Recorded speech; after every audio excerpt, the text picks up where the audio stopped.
An epic showdown could be just about to happen in the Ukraine war. Russia's state media has announced their newest and most advanced main battle tank. The T-14 Armata has been deployed and is already operating at the front line.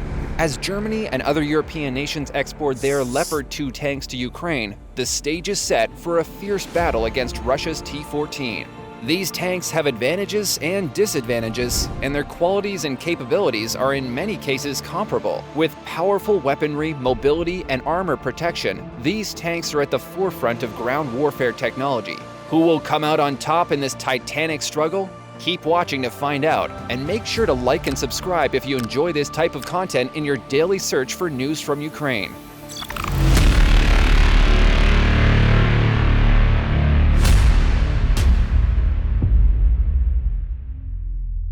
With its deployment to Ukraine, Russia's newest tank has garnered media attention. This tank deviates from traditional Russian designs for armored vehicles by emphasizing crew safety and semi-automated fighting systems. But what potential impact could the T-14 have on the Ukraine conflict?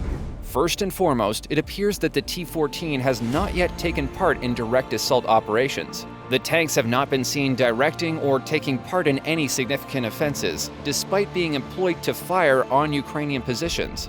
This shows that Russia may still be evaluating the T-14's capabilities and testing the waters before using it in a major confrontation. However, the T-14 could be superior to the most recent NATO armor being provided to the nation if it were utilized in direct assault operations. The T-14's sloping front hull and strongly armored turret offer excellent protection for the crew and systems. In the event of an attack, the unmanned turret also lessens the possibility of injury or death to the crew.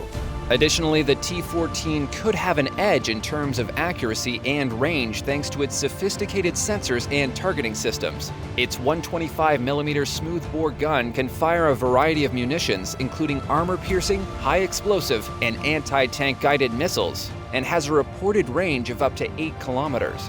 However, the T-14 is not without its drawbacks. The tank's introduction into service has been delayed in recent years by technical issues and manufacturing delays. Only 40 T-14s might be delivered this year due to difficulties setting up a production line. Its usage might provide Russia a tactical edge in the area and possibly give them more control over disputed areas. The deployment of the tank may also send a clear message to NATO and other prospective enemies about Russia's military prowess. However, experts have stated that there are major risks associated with using the T-14 in Ukraine. If the tank is deployed too soon, Russia runs the risk of exposing its flaws, as it has not yet been tested in combat situations. Additionally, sanctions have made it difficult for Russia to get crucial parts for suspension, tank gun sights, and other machine parts, which may reduce the T-14's military effectiveness. According to the UK Ministry of Defence, its deployment in Ukraine may be problematic, and questions have been raised about the effectiveness of the logistical chain to support the T-14 in combat operations in Ukraine.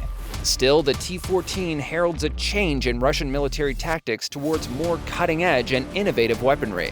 It's one of the most technologically advanced tanks available, and its mobility, protection, and firepower surpass several NATO tanks. The T-90 was Russia's most sophisticated tank prior to the T-14. Derived from the same family as the T-72s, the crew was positioned in the turret alongside the ammunition for the cannon. We've seen videos from Ukraine of what happens when guided top strike munitions hit these turrets, and often sends them flying. The T-14's unmanned turret is semi-automated. This reduces the target area and safeguards personnel. Without a turret crew member to load the gun, it may fire more quickly, increasing its combat potency. Urban performance of the T-14 is also in doubt. The autonomous tank turret might not be able to maneuver in close quarters. The tank's utility may be constrained by urban disputes. The continuing conflict in Ukraine has once more brought attention to armored fighting vehicles. The stage is set for a conflict between the Leopard 2 and the T-14 Armata, two of the most technologically advanced tanks in the world, after Germany and several other countries announced the export of its Leopard 2 tanks to the area. Germany created the battle-proven Leopard 2 tank in the 1970s. It's undergone countless improvements and is currently one of the most cutting-edge tanks in the world. The Leopard 2 has a lot going for it over its predecessors in terms of impressive firepower, mobility, and armor protection. The tank features a powerful 120mm smooth-bore cannon from Rheinmetall, and its explosive reactive armor shields it from incoming missiles and explosives. The T-14 Armata and the Leopard 2 each have advantages and disadvantages. The Leopard 2 has a modest advantage in ground combat thanks to its stronger fire control system and widespread employment in Europe. On the other side, the T-14 Armata's improved design, which is enhanced to combat kinetic energy threats, increases its battlefield survivability. Additionally, it could have a tactical edge over the Leopard 2 thanks to its remotely controlled turrets. The reactive explosive armor and classified ceramic layer that make up the T-14 Armata's armor give it the appearance of being invincible. Additionally, it has an active protection system that employs radar to identify and target incoming bullets, increasing its effectiveness in ground warfare against contemporary anti-tank weaponry. If we see these two titans clash on the battlefield, it will be a battle for the ages. Both tanks have undergone comprehensive testing and are built to exceed NATO standards. While the T-14 Armata has incorporated modern technologies to make it a revolutionary leap in tank design, the Leopard 2 relies on decades-old tried-and-true technology, and in the fog of war, anything could happen.